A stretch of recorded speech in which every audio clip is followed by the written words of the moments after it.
What's up, YouTube? My name is Jason, and this is my take. And I'm back, my last video of the year, and what better way to end it than with the new Roddy Ricch album, Live Life Fast. California rapper, singer, songwriter Roddy Ricch is back with his new album, and it's been 2 years since he dropped, in my opinion, one of the best rap albums of 2019.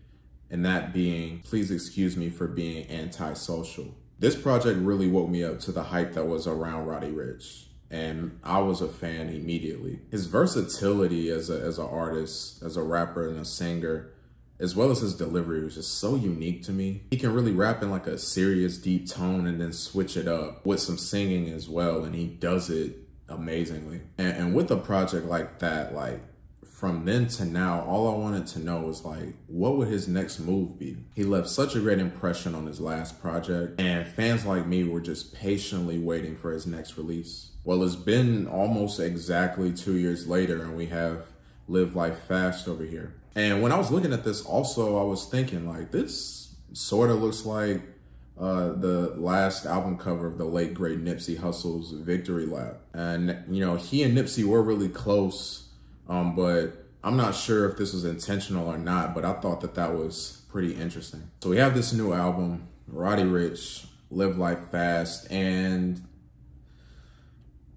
now look, this album isn't bad. It's just not what I was expecting and not what I wanted.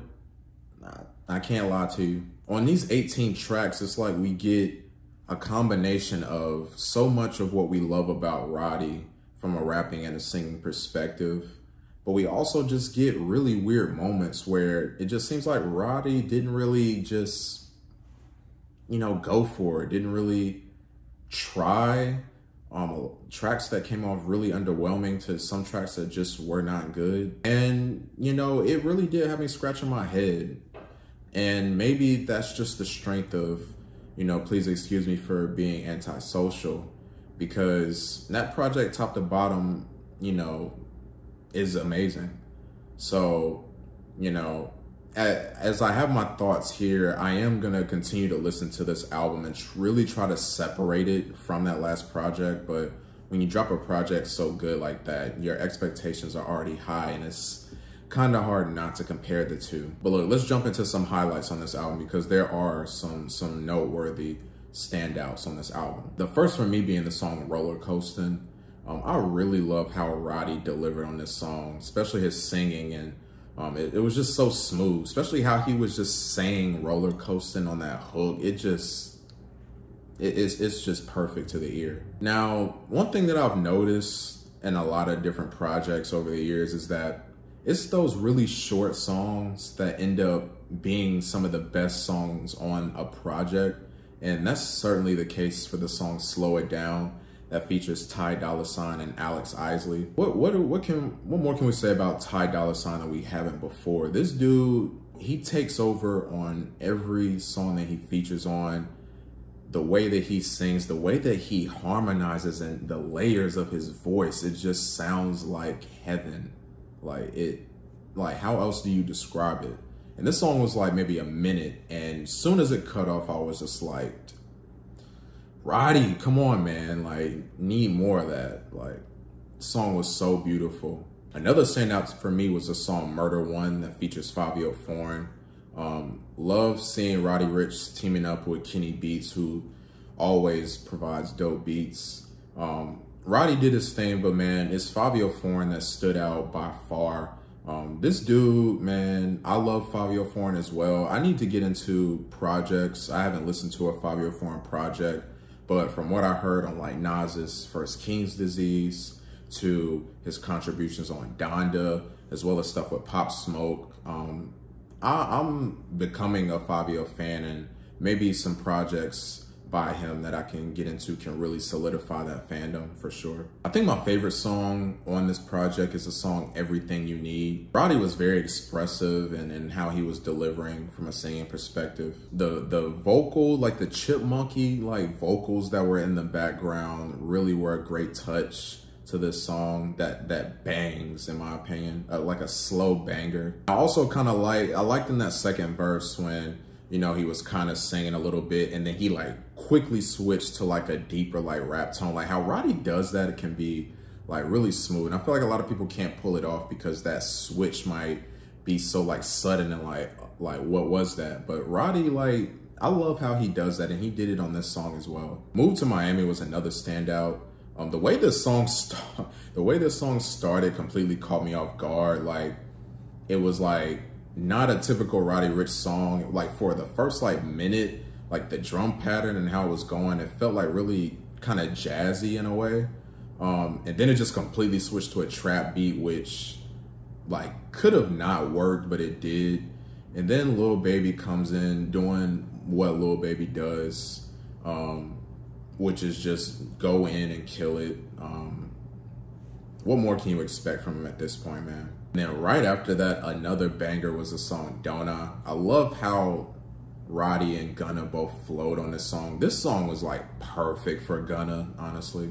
And even as somebody that a lot of times I found underwhelming and boring, like Gunna really delivered and like kind of took over when it got to him. And he switched his flow up a few times too, which I thought was really dope. And the outro 25 million absolutely knocked as well. But like I said, this thing had its highlights, but let's kind of dive into some of the bad and underwhelming moments as well. The first being the song Thailand, which I've been seeing that a lot of people like, but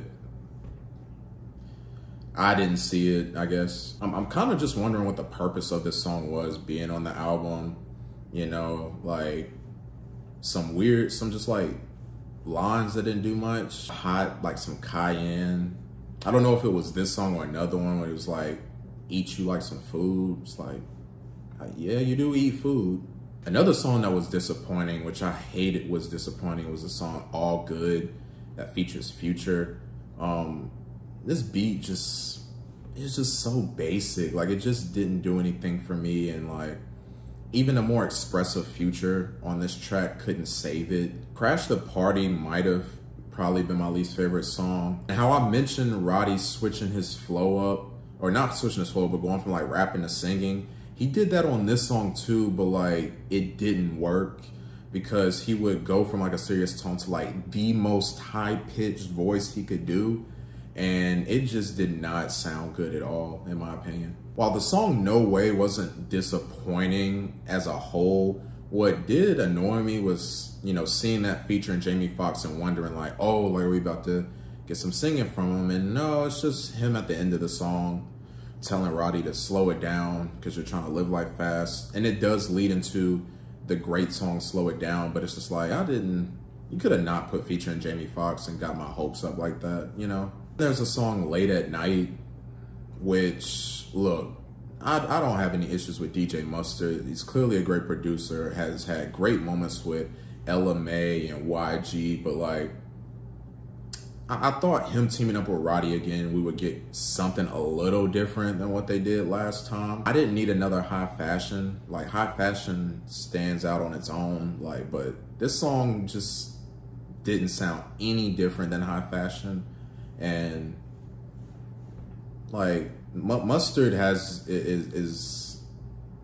no one-trick pony. Like I felt like him and Roddy teaming up again, they could have done something a little different that still could have been great.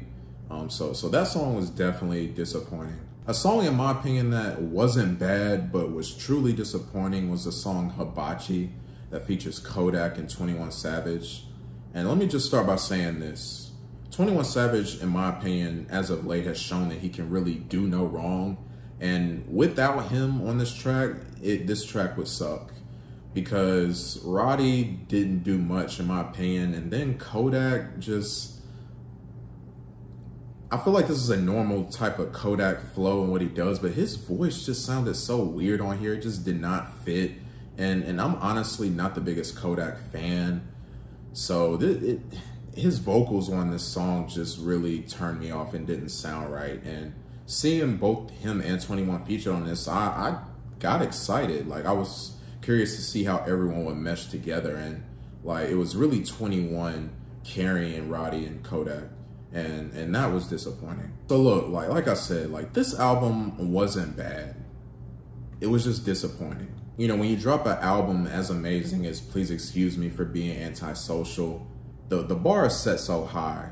But even if Roddy didn't reach that bar, I didn't expect so many underwhelming and just overall bad tracks on here. Because Roddy is just way better than this. The things that make Roddy such a great artist definitely show up on this album, but it was inconsistent. And I'll say this, like, as a Roddy fan, I'm not worried, you know, in the future with what he ends up doing as he releases more projects, just because of the sheer talent that he has. But I would for sure be lying if I said that this was top tier work on his part. So I'm hoping for the best in the future, and I do feel good about what Roddy is going to do next. So I'm gonna give this album a 5 out of 10. What did you guys think about this new Roddy Ricch album? Did you love it? Did you hate it? What were your favorite tracks? Let's have a discussion down in the comments. Thank you guys so much for tuning in to Jason's Take and just following me through, you know, this second half of the year as I got the channel started. Got more reviews coming in the new year. Hopefully can do more local artists reviews. So definitely suggest those down in the comments, any artists that you guys think I should try out and give a listen. Please like and subscribe to the channel. I hope you guys have a great new year. My name is Jason. This has been my take, and I'll see you guys in 2022.